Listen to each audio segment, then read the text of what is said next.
So I was reading some of your results from 2020. Makes impressive reading. 25% year-on-year growth. 7.9 million parcels shipped in the run up to Christmas, right up to the 22nd December, 7 p.m.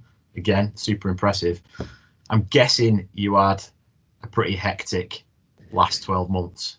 Oh yes, you could say so. Really, you know, we're just over a year since the first lockdown was announced, and yeah, it's been a wild ride.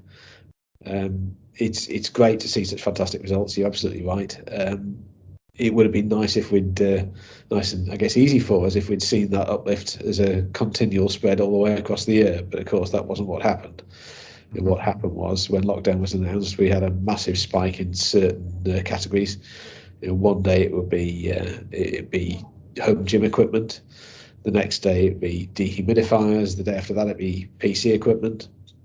So one by one, both our warehouses and our dropship partners got hit by absolutely massive spikes in volume, which we then had to deal with. And of course, we also had to deal with challenges around you know, sites having to close because of the impact of lockdown, spikes of coronavirus infection, and all of the precautions we had to put in place to make sure that we were protecting our staff and our colleagues and those colleagues of our partners as much as we could as well. So yeah, it was a wild and crazy time. And a bit of a crazy peak as well, and a heck of a year to be putting a brand new warehouse in place as well. Yeah, I mean that just sounds like a perfect storm of stuff going on. I think the really interesting bit in that is what you said around almost the unpredictability of certain categories of products. Yeah. So you had to deal with that. How did you deal with that? Well, with a great deal of difficulty in some cases. I guess we were set up for success because as I say, we have long-standing relationships with our carriers and also with many of our dropship partners.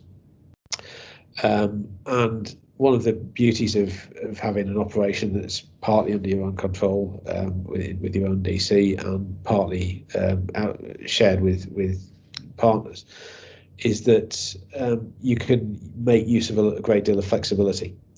So where we had, for example, one really good example would be a partner we took on to broaden our range initially. We took them on in January last year, and they sell paint. And when we first started with them in January, they were sending out about 50 cans of paint a day. And it was in addition to our range, it was putting our toe in the water. It was a test of the product.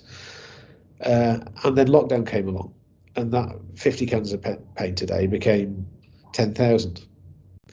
Now, if we'd had those in our warehouse, clearly we'd have burnt through the stock straight away, and we'd have disappointed a load of customers. And for the supplier, if they'd only been creating 50 cans of paint a day, it would have been an absolute disaster because they'd never been able to keep up with demand. But what we had was a massive spike in demand, which coincided for the supplier with, of course, all the high street retailers shutting down. So they suddenly had a load of paint with nowhere to go. You put those two together, and actually you've got a pretty good result for both us and for the supplier. So you know, the fact that we then had to liaise with the carrier and say, you know, that van that comes in and picks up a few cans of paint every day, can you make it a couple of trailers, please? Well, that becomes quite a nice problem to have, doesn't it, for all of us?